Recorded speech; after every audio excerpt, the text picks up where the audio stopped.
The alien queen requested I repair her gear. Then suddenly she called me husband. Jake Miller wiped the sweat from his forehead as he worked on the massive alien ship that had crash-landed on Earth 3 days ago. The vessel was unlike anything humanity had ever seen, with its flowing organic curves and strange crystalline components that pulsed with soft blue light. The first contact protocols had been thrown out the window when the ship arrived, not with weapons blazing but with distress signals in broken English. The pilot was injured and her ship was dying. Jake, being the best engineer at the facility, had been called in to help. She stood nearly 8 feet tall, with pale silver skin that seemed to shimmer in the hangar lights. Her hair was long and white, flowing like liquid mercury down her back. Her eyes were large and violet with pupils that changed shape depending on the light. Most striking were the intricate patterns that covered her arms and face like living tattoos, that moved and shifted as she breathed. When Jake first approached her, she had been lying on a medical bed surrounded by doctors who could barely understand her biology. She spoke in a melodic language that sounded like singing wind chimes, but she knew enough English to communicate basic needs. Her name was Zara, and she claimed to be a queen of her people, though Jake found it hard to believe someone so young could hold such a position. She looked no older than 25 in human years, though. Her species might age differently. The ship was the real puzzle. Its technology was centuries ahead of anything Earth possessed. The hull was made from a living metal that could heal itself when damaged. The power source appeared to be a contained star no larger than a basketball, yet it produced enough energy to power a small city. Jake spent hours studying the alien systems, trying to understand how they worked. Zara watched him carefully at first, speaking only when he asked direct questions about specific components. She seemed impressed by his careful approach and methodical problem-solving. On the second day, Jake discovered the main problem. A cascade failure in the ship's neural network had caused multiple systems to shut down. The ship was essentially brain-dead, and without repairs it would never fly again. Zara became more talkative as Jake worked, explaining that her people called themselves the Valari, and that they had been exploring the galaxy for thousands of years. She was indeed a queen, but more like a scientific expedition leader than a traditional ruler. Her mission had been to study primitive civilizations and assess their potential for advancement. Jake found himself drawn to her intelligence and curiosity. She asked endless questions about human technology and society, seeming genuinely fascinated by their crude but effective solutions to complex problems. When he showed her a simple wrench, she examined it for 20 minutes, marveling at its elegant simplicity. The breakthrough came on the third day. Jake realized that the ship systems were not just technological, but partially biological. The neural network was alive in a very real sense, and it needed to be treated like a patient rather than a machine. Working together, Jake and Zara managed to restore power to the primary systems.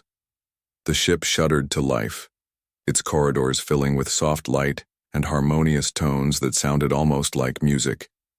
The living metal of the hull began to repair itself, sealing cracks and smoothing dents. Zara was overjoyed as systems came online one by one. She danced through the corridors, checking displays and touching control surfaces that responded to her thoughts as much as her hands. Jake followed, feeling proud of their success, but also sad that she would soon be leaving. That evening, as they celebrated the successful repairs, Zara approached Jake with an unusual expression on her face.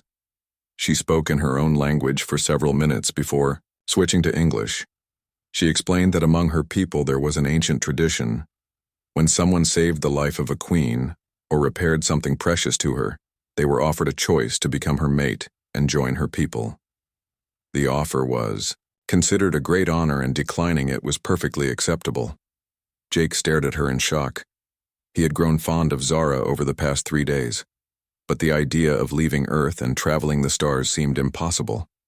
She must have seen his confusion, because she quickly explained that accepting would mean undergoing a biological transformation that would allow him to live as long as her people and survive in different environments. The choice had to be made before she left, and she would respect whatever decision he made. Jake spent the night walking around the facility thinking about his life on Earth. He was a good engineer but not irreplaceable. He had no family and few close friends.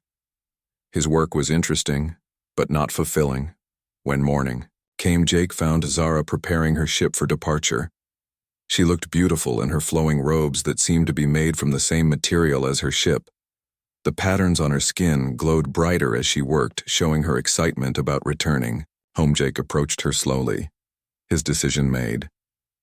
He told her that he would be honored to accept her offer. Zara stopped what she was doing and turned to face him. Her violet eyes seemed to look directly into his soul. She smiled and spoke a single word in her language that somehow Jake understood it meant beloved or chosen one. Then she switched to English and said something that made his heart race. Husband. She said simply as if it was the most natural thing in the world. The transformation process was unlike anything Jake could have imagined. Zara led him to a special chamber in her ship, filled with the same crystalline technology that powered the vessel. She explained that the process would take several hours and that he might experience strange dreams. Jake lay down on what looked like a bed made of living light as the chamber filled with energy. He felt his body changing in ways he could not describe. When he finally emerged, he was taller, stronger, and his skin had a slight silver sheen like Zara's. More importantly, he could understand her language perfectly and feel the ship systems as if they were extensions of his own body.